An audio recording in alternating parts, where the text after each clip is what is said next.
Ces derniers temps, les services sanitaires semblent multiplier leurs opérations de contrôle. Ce service d'hygiène, on vient contrôler les cuisines. Et l'un des derniers restaurants à avoir fait les frais des contrôles sanitaires, c'est un établissement de la banlieue parisienne. Problème d'hygiène et de décongélation des aliments, présence d'insectes, équipements sales, denrées conservées dans des conditions inadéquates. Face aux nombreuses infractions constatées, la préfecture du Val-d'Oise a décidé de fermer l'établissement jusqu'à nouvel ordre. L'établissement présente un danger grave et imminent pour la santé. Des révélations et des photos chocs qui ont fait bondir de nombreux internautes.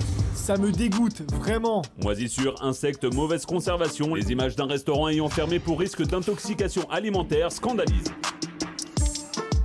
Franck Tapiro est avec nous, communicant qui a géré le scandale des intoxications alimentaires chez Ikea. On se rappelle, en 2013, Ikea a dû retirer de ses cafétérias dans 23 pays des tartes sur lesquelles des autorités sanitaires ont retrouvé des bactéries qui témoignent d'une contamination fécale. C'est-à-dire que les gens, en fait, voilà, c'était aller aux toilettes, se lavent pas les mains et... forcément, et puis voilà, de l'arrêt au gâteau, il y avait qu'un pas. Il s'agissait de gâteaux appelés chocolat croquant au chocolat. On ne savait plus qui était le chocolat, qui ne l'était pas. C'était une tarte aux amandes avec du chocolat. Et c'est vrai que c'est vous qui avez géré la crise, mon Franck. Est-ce que vous pouvez nous expliquer comment ça se passe, un contrôle alimentaire dans une grande enseigne comme ça? En fait, quand on est une boîte comme Ikea, vous savez, parce que plein de gens connaissent les meubles Ikea, mais personne ne sait que la restauration chez Ikea marche énormément, parce que c'est la restauration qui représente aujourd'hui le meilleur rapport qualité-prix. Vous savez que pour moins de 8 €, je crois, à l'époque, on avait un vrai repas, entrée, plat, dessert, et c'était de très bonne qualité. Donc quand on a une marque aussi forte, plus la marque est forte, plus la confiance est forte, et plus le retour, évidemment, bien entendu, doit être fort. Donc vous devez être totalement irréprochable.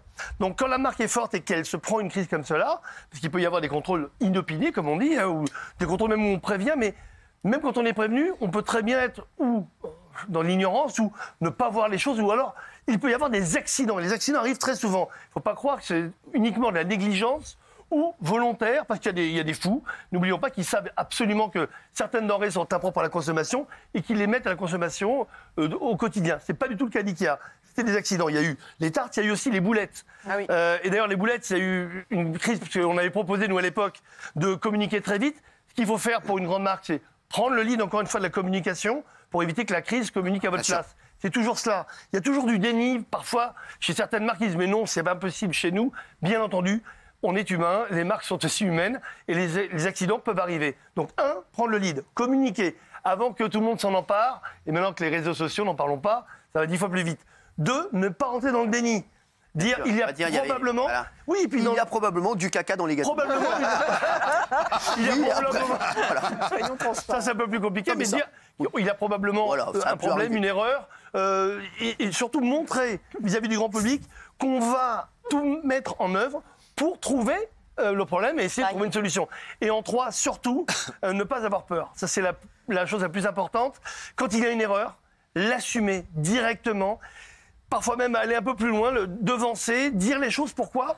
On ne reprochera jamais à une grande marque une erreur. On lui reprochera toujours d'avoir menti à son public ou d'avoir caché quelque chose ou minimisé l'impact. Ikea, ils ont rectifié le tir, c'est bon. Alors, pour les boulettes, c'est extraordinaire. Nous, on est arrivé immédiatement, en quelques minutes, avec une réponse.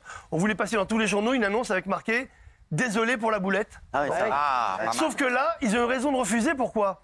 Parce qu'ils ont dit qu'une enquête était déjà en cours et finalement, sur les boulettes, il n'y avait pas d'erreur. Il paraît qu'ils avaient prévu aussi... Quand on empoisonne les gens, de l'humour. En termes de com pour les gâteaux... Ça n'avait pas été... Justement, alors on va en parler de l'humour. Mais l'humour, vous savez, encore une fois, il y a 2 façons de faire. Ou on reste grave et on donne du grave sur du grave. On essaie de détendre l'atmosphère. Nous, on n'avait pas encore l'assurance qu'il y avait un problème. Coup de chance, Ikea n'a pas eu besoin de s'excuser puisqu'il n'y a pas eu de problème. Et puis, sur les tartes, c'est autre chose. Coup de chance parce qu'il n'y avait pas aussi d'accidents graves et de gens malades. Buitoni ne peut pas faire une communication avec de l'humour. Bien entendu. On a eu la chance de ne pas s'appeler Buitoni. Moi, je leur ai proposé un truc. J'aurais dit, c'est plus Ikea, c'est Ikaka. C'est fin. Encore une fois, ils m'ont dit, c'est pas le moment. C'est injuste parce qu'à l'époque, on avait une campagne qui s'appelait Newt, vous savez, ce fameux Newt, qu'on chantait tous les jours, tous les soirs, etc. Et c'est vrai que ça avait donné une image formidable à Ikea qui en avait bien besoin à cette époque. C'était entre 2011 et 2013. Et c'est vrai que quand cette histoire de de boulettes puis de tartes sont arrivées. On a eu plus de facilité à parler à la presse parce que déjà, on avait une image plus sympathique. Et deuxièmement, comme on prenait le lead, et encore une fois, on ne laissait pas les gens venir insinuer le fait que Ikea planquerait quelque chose, on a été offensif. Et quand on est offensif et qu'on n'a pas peur, ben ça marche, on arrive à rebondir. Il faut assumer ses erreurs dans la vie. En politique, je l'ai dit à des politiques pendant des années, ils n'écoutent pas toujours, mais les grandes marques, heureusement, elles l'écoutent. Alors, ce que les agents sanitaires ont trouvé dans la franchise Chicken Street à Garges-les-Gonesse, donc regardez, donc ils ont reçu la visite des agents de la direction départementale de la protection des populations, la DDPPV. Les copains. Les copains de la direction. J'ai en ligne. Les copains de la direction départementale de la protection des populations. Il y avait notamment Jean-Yves Rouy-Boulet, qui est un bon copain. Ils ont constaté donc plusieurs manquements, c'est-à-dire qu'il y avait donc des manquements, des absences aux règles d'hygiène. L'hygiène, ça veut dire bien sûr tout ce qui concerne la propreté. Bien entendu. Il y avait donc de la viande décongelée qui est baignée dans une eau stagnante. Ça c'est chaud. Ça c'est chaud. Ça c'est chaud. Ça c'est chaud. Ça c'est chaud. Il y avait de la sauce avec des traces de moisissure. Regardez. Easter. Voilà. Ça c'est la malveillance totale. Il y avait des insectes volants dans la cuisine. Regardez, voilà. Alors ça c'est un. Ça, alors ils ont envoyé le Big. Les copains du Big, ils m'ont dit que c'était un Tauranus virgus. C'est un insecte extrêmement puissant. Et il y a des steaks hachés conservés à une température bien trop élevée. Regardez. Voilà. Vous avez vu, steak haché à 55 degrés. C'est-à-dire le steak, frère. Mais c'est vrai. C'est du pré-cuit, en fait. Ça va être la température de Daniel Moreau, lui. D'autres infractions ont été notées. Locaux, équipements sales, non-formation du personnel aux bonnes pratiques d'hygiène, mais aussi denrées alimentaires non protégées. Le restaurant est donc fermé jusqu'à nouvel ordre. Pour obtenir le droit de rouvrir, l'établissement devra se conformer aux normes en vigueur. Oui. Ils ont détecté un danger grave et imminent pour la santé. Et il faut avouer que la firme a tout de suite réagi, Cyril. Et ça, c'est bien parce que sinon, ça risque, c'est ce que vous disiez. Franchement, c'est une firme dynamique qui bosse avec plein d'associations, notamment en Ile-de-France. Ils ont 50 restaurants. Ils ont 11 ans d'existence et ils font ce qu'ils peuvent. Et ce restaurant avait été contrôlé par eux, par l'extérieur. Et ils ont fait ils ont fait un communiqué tout de suite pour dire qu'ils vont se séparer de ce franchisé. Ils portent plainte. C'est bien. C'est bien. Ils font ce qu'ils peuvent. Non, je suis désolée. Vous n'allez pas faire fermer. Non, mais on fait pas. C'est plein d'emplois, Valérie. On ne fait pas ce qu'on peut. Et alors ? On ne fait pas ce qu'on peut quand on donne à manger, notamment à des enfants. Rappelle-toi Buitoni, rappelle-toi des enfants qui en sont morts, d'autres qui sont dans des états pas possibles et à vie. Donc, excuse-moi, on ne fait pas ce qu'on peut. Je dis que la marque a bien réagi. C'est la problématique des franchises. Ne minimise pas. Ils ne contrôlent pas. C'est la problématique des franchises, c'est que quand on est franchisé, on se doit respecter une certaine charte, bien entendu, des règles, mais bien entendu, quand le bouclard n'est pas à vous, il n'est pas à vous. Et donc on sait très bien que quand on est un peu indépendant, les gens malheureusement ne respectent pas les règles. Et s'il y a des condamnations dans ces cas-là, qui prend ? C'est la marque ou le franchisé ? C'est la franchise, normalement, qui est responsable pénalement, puisque c'est elle qui met la nourriture à disposition du grand public. Alors, qui contrôle les restaurants ? Comment et sur quoi peuvent-ils tomber ? On va vous montrer des images qui donnent clairement pas très faim. Regardez, ils ont contrôlé un bar qui fait aussi un peu de restauration. Mais clairement, c'était une mauvaise idée, la restauration. Tout est insalubre. Regardez. Le bar baigne dans une forte odeur de poisson grillé.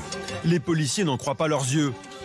C'est du jamais vu. Vous avez des équipements qui sont inadaptés à l'activité de restauration. Il y a un réservoir d'une chasse d'eau qui se trouve derrière. Donc s'il y a un écoulement, vous voyez dessous, il y a des instruments qui sont utilisés pour faire de la cuisson. Vous avez des poissons qui sont quand même maintenus dans une eau plus ou moins propre, à température ambiante. Ça me dégoûte. Puis regardez, l'huile de friture ressemble carrément à de l'huile de vidange. Ça fait partie des pires établissements que j'ai contrôlés depuis le début de ma carrière. C'est les copains. Et dans les Landes, ils ont contrôlé aussi un restaurant qui fait une 50aine de couverts par jour, mais dès le début, on entend le patron, on se dit quelque chose, il y a quelque chose qui cloche. Regardez.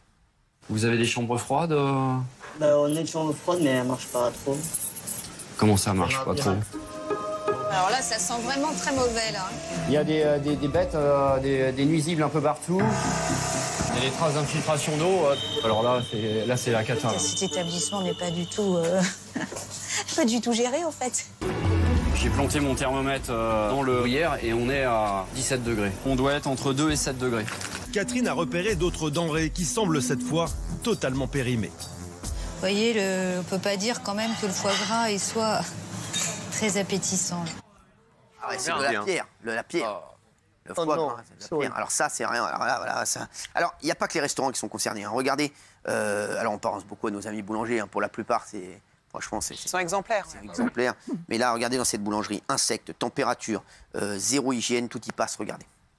La température de conservation, normalement, doit être au plus à 4 degrés. Et là, on est à 10. Et ce n'est que la partie visible. On a des conditions d'hygiène quand même qui sont très limites. Vous voyez, on ne peut pas dire que les procédures de nettoyage soient effectuées. Il y a des cartons au sol, il y a des poubelles non fermées. Vous noterez que les contenants ne sont pas nettoyés.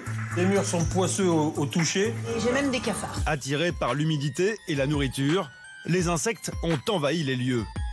Et ils ne sont pas les seuls à avoir élu domicile dans ces cuisines insalubres. Et je pense même que j'ai des crottes de souris. Hein. Ah ouais. Tiens, Kelly, vous avez peur des cafards? Ah, je trouve ça horrible. Mais qui n'a pas peur des cafards? Moi, est-ce que j'ai peur des cafards? Dis la vérité, est-ce que j'ai peur des cafards? Ah oui. J'ai pas du tout peur des cafards. Peur des souris. Peur des cafards. Des rats. Je vous raconte une anecdote. Ah oui. Je vous raconte une anecdote. T'es une gamine de votre souris. Tu veux que je raconte quand tu m'as montré un cafard? Elle m'a montré un cafard. J'ai dit, ouais, tu me fais chier pour ça, un cafard. Ouais. Un cafard, c'est pas non plus. Moi, j'ai pas peur des souris. Je respecte les souris. La peur des souris. C'est pas une migale, un cafard non plus. C'est pas une migale, un cafard. C'est un peu relou. T'as un cafard dans le c'est relou. Ce qui est relou, c'est que si t'as un cafard, t'en as pas qu'un seul. Je suis spécialiste cafard. Si t'en as un, ça veut dire que t'en as plein chez toi. Alors, moi, il y en a un, j'en avais qu'un. Il est tranquille, il avait une clope au bec, un cafard michto. Il est venu gratter la piscine. Et vous avez fait quoi? Piscine, mais où est-ce qu'il y a ça? Quelle piscine? Comment il savait? Un vrai connard. Il sort automatiquement maintenant. De lui-même, il a C'est ce qu'il a fait. Il sait ce qu'il a fait. C'est ce qu'il a fait.